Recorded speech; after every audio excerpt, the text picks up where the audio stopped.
एक मित्र ने जसपाल राणा जी ने कमेंट करके पूछा है कि यह उपवास क्या होता है और साधना में इसका क्या महत्व है, कृपया स्पष्ट कीजिए। यह प्रश्न एक साधक के लिए एक तरह से काफ़ी महत्वपूर्ण है, क्योंकि यह हमारे होने का एक तरह से आधारभूत आयाम से जुड़ा हुआ है, शरीर से। और हो सकता है आपने उपवास की व्याख्या के बारे में पढ़ा हो कि गुरु के पास बैठना उपवास कहलाता है, परमात्मा के पास होना, इस तरह की बातें काफ़ी अध्यात्म में चलती हैं और गुरु के पास ही बैठना चाहिए, रहना चाहिए। लेकिन मैं चाहता हूं कि आप उपवास को उसी सामान्य अर्थ में एक तरह समझने की कोशिश करें जिसमें कि एक तरह से वह सामान्यतः प्रयोग किया जाता है।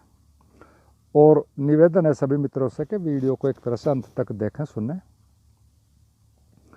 उपवास का सामान्य सा अर्थ है कुछ समय तक भोजन ग्रहण ना करना। और सच में इस क्रिया को या कहो इस कर्मकांड को जिन लोगों ने कभी आविष्कृत किया होगा वो एक तरह से बहुत बुद्धिमान व साधक किस्म के लोग रहे होंगे या सिद्ध प्रकार के लोग रहे होंगे और साधना के एक तरह से अनुभवी लोग रहे होंगे। और उन्होंने इस क्रियाकांड को उसी वक्त धार्मिक लाभ से यानी पुण्य से भी जोड़ दिया था, क्योंकि वे जानते थे कि मनुष्य का मन एक तरह से लालची होता है, बिना लालच के वो कोई काम करता नहीं। और सिर्फ इसलिए कि सामान्य आदमी भी इसमें रुचि ले सके और एक तरह से अंतर यात्रा का कोई न कोई अनुभव ले सके। और इसी कारण से उस वक्त से चले आ रहे जो व्रत हैं, एकादशी व्रत, नवरात्रि व्रत, जन्माष्टमी आदि आदि अनेकों व्रतों का हमारे यहाँ धार्मिक साहित्य में एक तरह से उनका नियम है, प्रचलन है। लेकिन आदमी का मन तो आदमी का मन है जो कि एक सार्वधिक बुद्धिमान और चालाक किस्म का तत्व है एक तरह से। और फिर बाद में किसी ने कहा कि अन्न ही तो नहीं लेना है, फलों में क्या दिक्कत लेनी में है, मिठाई में क्या गलत है लेने में, वो तो अन्न नहीं है, कुट्टू में क्या गलत है, दूध में क्या गलत है। और इस तरह से वो जो पूरी बात कभी बहुत समझदार लोगों ने चलाई थी उसका एक तरह से अर्थ ही खत्म हो गया।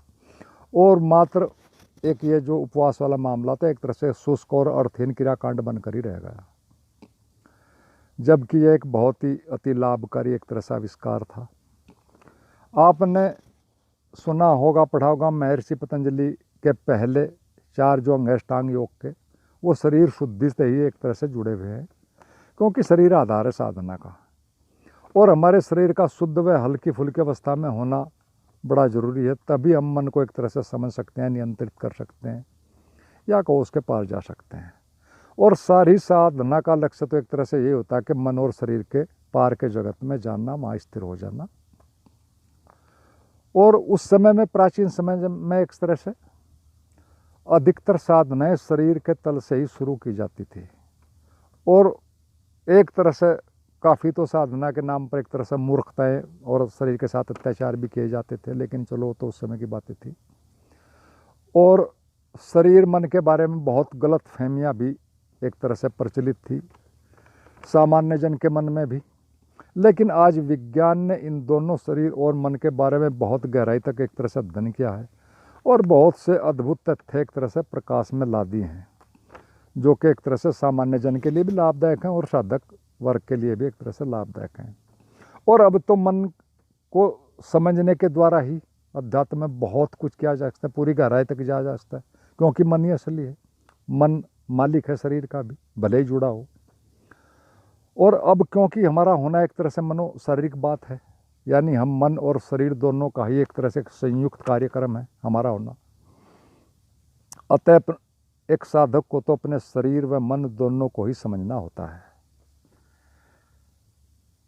आप जब भी भोजन लेते हैं, शरीर के अंदर कोई खाने पीने की चीज़ लेते हैं, पानी लेते हैं, या हमारे शरीर के बाहर का कोई वातावरण एक तरह से मौसम ठंडा या गर्मी एक तरह से बढ़ जाती है, घट जाती है, तो आपका मन साथों साथ ही शरीर के परिवर्तन के साथ ही हमारा मन या को दोनों मन, सब कॉन्शियस और कॉन्शियस, यानी कि पूरा मन ही एकदम से सक्रिय हो जाते हैं और कई तरह की क्रियाओं में वो भी एक तरह से संलग्न हो जाते हैं। और तब तक संलग्न रहते हैं, ये बातें डिटेल की हैं, यहाँ नहीं कर रहे हैं, तब तक संलग्न रहते हैं एक तरह से जब तक कि शरीर की एक सहज, सुरक्षित और ऊर्जा से भरपूर एक तरह से स्थिति नहीं आ जाती है। यानी मोटे शब्दों में कहें तो शरीर ऐसी स्थिति में आ जाता है कि जहाँ न भूखा महसूस करता है, न भारीपन महसूस करता है, और भोजन भी एक तरह से मोटे तौर पर 2-4 घंटे में एक तरह से पच चुका होता है। उसमें अब कोई एक तरह की विषाक्त प्रक्रिया होने की, फूड पॉइजनिंग की कोई संभावना नहीं रहती। और इस स्थिति में एक तरह से शरीर की तरफ से हमारे होने में कहो या साधना में कोई डिस्टर्बेंस चेतन मन के लिए नहीं रह जाता, या कहो कि हमारी अर्ध जागृत चेतना है जो कि भी चेतन मन ही कहलाता है, उसके लिए कोई नहीं होता है। इस स्थिति में आने पर हमें एक लाभ मिलता है कि फिर हम मन के साथ ही जो करते हैं उसका रिजल्ट आता है, यानी ध्यान जो करते हैं उसके फिर परिणाम आते हैं। और मन भी ऐसा होने से पहले की अपेक्षा काफ़ी एक तरह से कम विचारों से कहो चलने लगता है, या कम विचार चलते हैं, या कहो निगेटिविटी से जो ग्रस्त होता है वो कम हो जाता है काफ़ी। और एक सामान्य व्यक्ति के लिए तो कहो उसके सामान्य दैनिक जीवनचर्या में इस तरह का समय सुबह जागने के बाद से नाश्ते के समय तक आता है 2-3 घंटे का, दोपहर में 11 बजे से 1 बजे तक का एक सामान्य समय ऐसा ही आता है, इतना अच्छा ही, और शाम को भी 5 से 7 बजे तक प्रतिदिन एक तरह से इस तरह का लाभ का समय सभी को उपलब्ध होता रहता है। और इस विषय में मैंने कहीं पहले एक वीडियो में भी काफ़ी विस्तार से बताया है। और यदि हम संक्षेप में कहें तो यह एक तरह से यह समय ध्यान के लिए सर्वाधिक एक तरह से सहायक समय होता है। अब हम सीधे तौर पर उपवास पर बात करते हैं। जिस उपवास में हम फल, चाय, दूध आदि ले रहे हैं, सच में उसका कोई मतलब नहीं होता है, क्योंकि हम शरीर को व्यस्त रखने के लिए पहले से भी ज़्यादा कैलोरी का भोजन दे रहे हैं, या कहो एक ज़्यादा और भी उसे काम दे रहे हैं उलझे रहने का। तो एक ध्यान के साधक को तो एक तरह से अपने भोजन की क्वालिटी, उसकी क्वांटिटी और अपने शरीर की रुचि, या कहो किसी भोजन के प्रति उसकी अरुचि, इस सब के प्रति पूरी तरह से एक तरह से सजग होना चाहिए और संवेदनशील होना चाहिए इन चीज़ों के प्रति। और ध्यान यात्रा में संवेदनशीलता एक सबसे बड़ा और अनिवार्य तत्व होता है। और यदि हम अपने शरीर के प्रति ही होशपूर्ण और संवेदनशील नहीं होंगे तो फिर मन की अति सूक्ष्म गतिविधियों को एक तरह से कैसे समझ पाएंगे, कैसे उनके प्रति सजग और संवेदनशील होंगे, एक तरह से आप कहेंगे, या कैसे उनको समझ कर पार जा सकेंगे। और उपवास के बारे में बहुत खोजें विज्ञान ने की हैं, चूहों के ऊपर एक तरह से अनेक प्रयोग किए हैं, लंबे लंबे समय तक किए हैं, और हर बार पाया है कि जिन चूहों को भोजन उनकी ज़रूरत से एक तरह से 25-30% कम दिया गया, वे देखने में तो दुबले पतले रहे, लेकिन उन चूहों से 50% ज़्यादा जीवित रहे जिन्हें कि फुल मात्रा में भोजन दिया गया। और वो फुल मात्रा वाले भोजन वाले एक तरह से ज़्यादा मोटे तगड़े भी दिखते रहे, लेकिन वो जिए दूसरे ही ज़्यादा। और जिन्हें भोजन कुछ कम दिया गया या गुणवत्ता वाला भोजन दिया गया मात्रा में कम, उनके मस्तिष्क को ज़्यादा एक्टिव पाया गया, एक तरह से ज़्यादा अच्छे कार्य करते पाया गया रिसर्चों में, और उनमें चुस्ती फुर्ती पाई गई। और चिकित्सा जगत में तो एक कहावत है आमतौर पर कि आदमी जितना भोजन लेता है उसमें से आधे से तो उसका पेट पलता है और आधे से डॉक्टर का पेट पलता है। और भी कई सर्वे हैं बड़े पैमाने पर एक तरह से विश्व स्तर पर, जिनमें पाया गया कि जितने लोग भूख से मरते हैं पूरे विश्व में, उतने ही ज़्यादा भोजन लेने से उससे पैदा होने वाली बीमारियों से मरते हैं। और एक सूत्र चिकित्सा जगत में सर्वमान्य तौर पर एक तरह से स्वीकृत है कि कम खाओ अधिक जियो। और अब हम आगे इस पर चलते हैं, उपवास पर। अनेक खोजों के बाद इंटरमिटेंट जो फास्ट है, यानी मोटे तौर पर कहो कुछ समय तक कुछ भी न लेना, सिर्फ पानी लेना, उसके सिवाय कुछ नहीं, इसी को ही इंटरमिटेंट फास्ट को एक तरह से सर्वाधिक सेफ और लाभदायक पाया गया है। और इसके भी कई प्रकार हैं, एक दिन कुछ न लेना, पूरा एक दिन पूरा लेना, और अलग अलग स्थितियों के हिसाब से इनके कई प्रकार हैं। कोई वज़न कम करने के लिए, कोई शुगर के लिए, कोई बीपी के लिए, कोई वो अलग अलग इसके प्रकार हैं।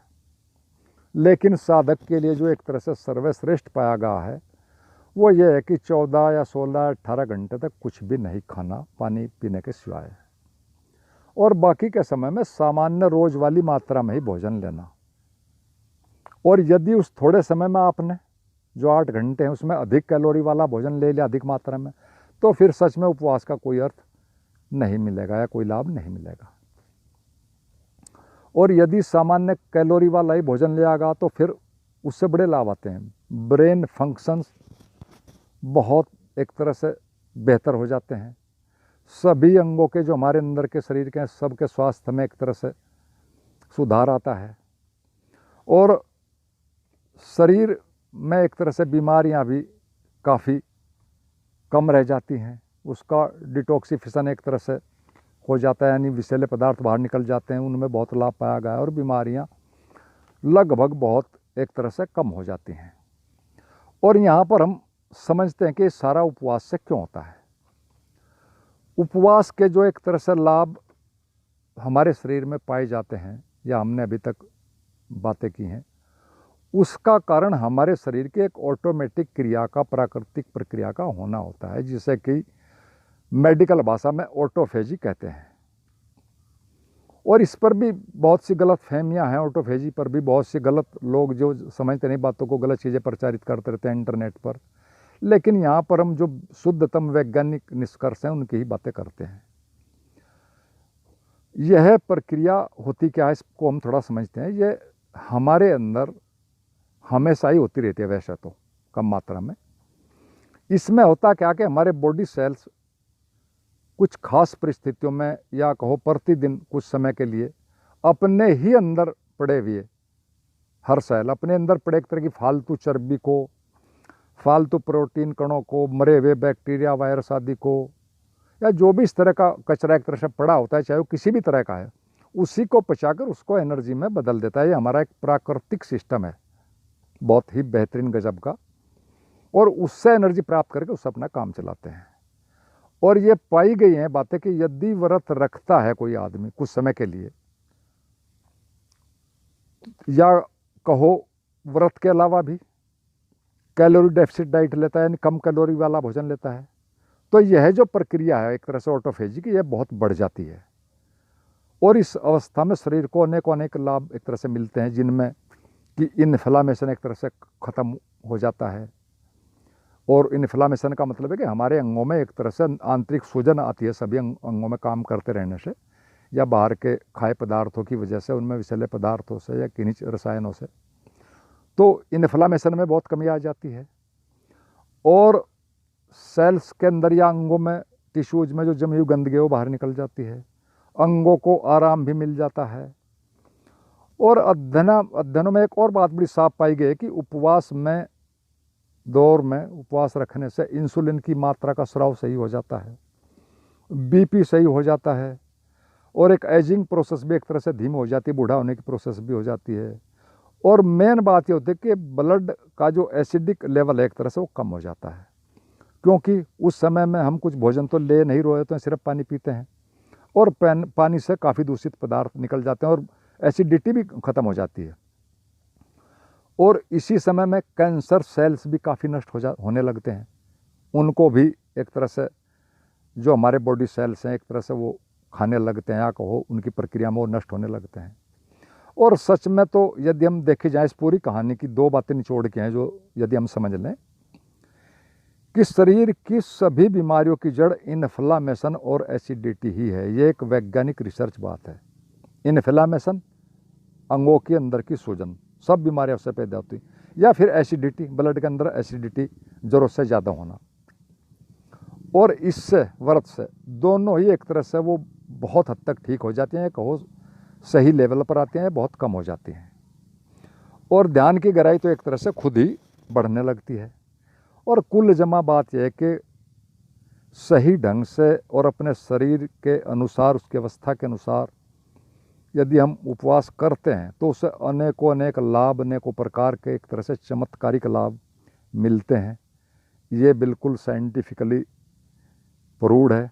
और आयुर्वेद तो इस तरह की चीज़ों को, उपवास वगैरह को, पहले इनके समर्थन में बहुत बताया, आयुर्वेद ने इनके महत्व को बताता रहा है, और अब तो मेडिकल साइंस ने भी इस पर एक तरह से इसको लाभदायक करार पूरी तरह सिद्ध दे दिया है। तो यह तो सारी बातें हुई। अब तो सिर्फ एक साधक को अपने हिसाब से, अपनी सुविधा और रुचि के हिसाब से ही, अपनी क्षमता के हिसाब से उसे तय करना चाहिए कि मुझे कितने समय तक रहना है, क्या क्या लेना है, क्या नहीं लेना है। और मेरे हिसाब से तो मैं एक मोटी सी बात बताता हूँ, क्योंकि हमारे रात में शरीर में पाचन भी कम हो जाता है, उसका लाभ लिया जा सकता है। तो यदि शाम को 4 बजे के बाद से सुबह के 8-9 बजे तक कुछ न लिया जाए सिवाय पानी के, तो ये एक बहुत ही एक तरह से बेस्ट टाइम बनता है। शाम के 4 बजे से सुबह के 8-9 बजे तक, 9 बजे तक, 9 साढ़े 9 तक हर हाल में नाश्ता ले लेना चाहिए। तो आशा है कि जो मित्र ने प्रश्न पूछा था उनका एक तरह से समाधान हो गया होगा। फिर भी यदि कोई मित्र कुछ पूछना चाहें इस विषय में तो पूछ सकते हैं, कमेंट के द्वारा, फ़ोन के द्वारा। और आप लोगों ने सुना मेरी बातों को, बहुत बहुत आपका धन्यवाद। और यदि अच्छी लगे हो तो इस वीडियो को लाइक शेयर करें, चैनल को सब्सक्राइब करें जिन मित्रों ने नहीं किया हो। और आप मुझे ट्विटर और इंस्टाग्राम पर भी फॉलो करें। आपका धन्यवाद और अंत में सभी मित्रों को मेरा प्रणाम।